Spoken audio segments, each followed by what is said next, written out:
اور آج ساتویں کا تذکرہ کرنا ہے، اور ساتویں کیا ہے؟ ساتواں عمل ہے کہ نماز کو اہتمام کے ساتھ ادا کرنا۔ اب نماز کو اہتمام کے ساتھ ادا کرنے کا کیا مطلب ہے؟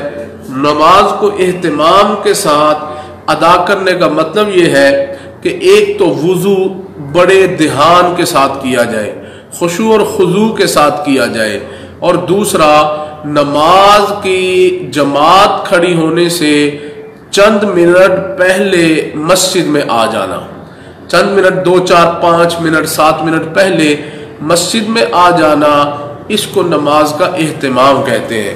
ہم نے دیکھا ہے کہ بعض ساتھی جو ہوتے ہیں کھڑے رہتے ہیں یا ادھر ادھر، کہ جب بالکل سوئی پہ سوئی چڑھے گی تو جناب ہم مسجد میں چلے جائیں گے، تو اس کو نماز کا اہتمام نہیں کہتے ہیں۔ نماز کا اہتمام یہ ہے کہ ہم نماز کھڑی ہونے سے چند منٹ پہلے جا کے نماز کے انتظار میں بیٹھیں۔ حدیث پاک میں آتا ہے، نبی صلی اللہ علیہ وسلم نے ارشاد فرمایا کہ جو بندہ نماز کے انتظار میں بیٹھتا ہے، اللہ رب العزت نماز کے انتظار میں بیٹھنے والے بندے کے نامہ اعمال کے اندر جتنی دیر وہ نماز کے انتظار میں بیٹھا رہتا ہے، اللہ تعالیٰ اس کے نامہ اعمال میں نماز پڑھنے کا ثواب درج کرواتے رہتے ہیں۔ اب آپ اندازہ فرمائیں کتنا عمل ہے، چھوٹا سا عمل ہے کہ ہم بس آ کے چپ کر کے نماز کے انتظار میں بیٹھ جائیں، تو اس میں کوئی اتنا وقت بھی نہیں لگتا ہے اور کوئی مال بھی خرچ نہیں ہوتا ہے، بس ہم آ کے بیٹھ جائیں تو دیکھیں اس پر اللہ رب العزت ہمیں اجر کتنا عطا فرماتے ہیں۔ اور نماز اتنا اہم عمل ہے، اتنا اہم عمل ہے کہ آپ دیکھیں اللہ رب العزت قرآن عظیم الشان میں ارشاد فرماتے ہیں، قد افلح المؤمنون، تحقیق وہ مومن فلاح پا گئے، کون؟ الذین هم فی صلاتهم خاشعون، کہ وہ لوگ کہ جو اپنی نمازوں میں خشوع اور خضوع پیدا کر لیتے ہیں۔ اللہ فرماتے ہیں یہ لوگ کامیاب ہو گئے۔ اب آپ اندازہ فرما لیں، اور پھر اگلی بات بھی سنیے، حدیث پاک میں آتا ہے کہ نمازی بندہ اللہ تعالیٰ کو کتنا محبوب ہے، کتنا پسند ہوتا ہے۔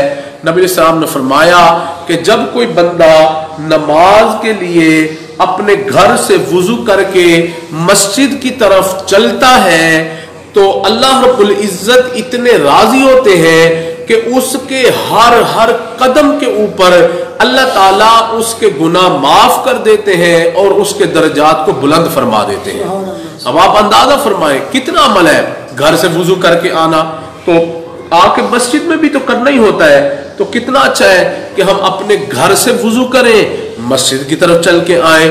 اور اگلی بات بھی سنیے، حدیث پاک میں آتا ہے نبی علیہ السلام نے فرمایا، یہ پہلے بھی میں نے چند دن پہلے حدیث شریف سنائی، نبی علیہ السلام نے فرمایا کہ جو بندہ وضو کر رہا ہوتا ہے، وضو کے دوران جیسے ہی پانی کے قطرے زمین پر گر رہے ہوتے ہیں، اللہ تعالیٰ اس بندے کے گناہ بھی جھاڑ رہے ہوتے ہیں، اللہ اس کے گناہ معاف کر رہے ہوتے ہیں۔ اور بلکہ ہمارے مشائخ نے یہاں تک لکھا کہ وہ فرماتے ہیں کہ اگر وضو کو دھیان کے ساتھ کر لیا جائے، اپنے گناہوں سے اللہ تعالیٰ سے معافی مانگ رہا ہو تو اللہ تعالیٰ نہ صرف یہ کہ اس کے صغیرہ معاف کرتے ہیں بلکہ اللہ اس کے کبیرہ بھی معاف کر دیتے ہیں۔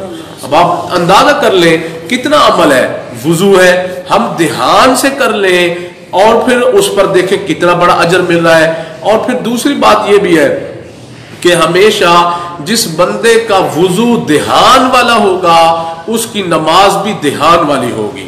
انشاءاللہ اس پر کل عرض کریں گے آپ کی خدمت میں چند باتیں۔ اللہ اکبر۔ تو آپ دیکھیے محبوب صلی اللہ علیہ وسلم نے کتنی مزے کی اور پتے کی باتیں بتائی ہیں۔